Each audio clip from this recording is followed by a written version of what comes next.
ራሱን በእግዚአብሔር ቃል ኪዳን ላይ ያላሰረ እምነትን የሚያሳይ ነው። በጥንቃቄ አስቡ።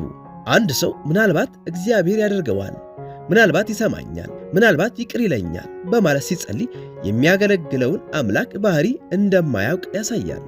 እግዚአብሔር ተለዋዋጭ አይደለም፣ አይለወጥም።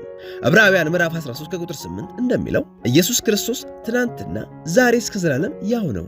ምናልባት እግዚአብሔር መልካም መሆኑን የሚመልስ መሆኑንና ቃሉን የሚጠብቅ መሆኑን እርግጠኛ ያልሆነ ሰው ቋንቋ ነው።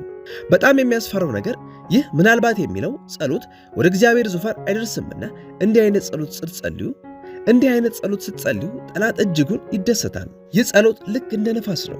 ሰማይ ከመድረሱ በፊት በኖ ይጠፋል። ሰይጣን በጥርጣሬ ከጸለያችሁ የእምነታችሁን ኃይል እንደምታጠፉ ያውቃል። በማርቆስ ወንጌል ምዕራፍ 9 ከቁጥር 23 ኢየሱስ እንዲህ ሲል ተናግሯል። ቢቻልህ ትላለህ፣ ለሚያምን ሁሉ ይቻላል። አስተውሉ፣ ኢየሱስ የተናገረው በጥርጣሬ ወይንም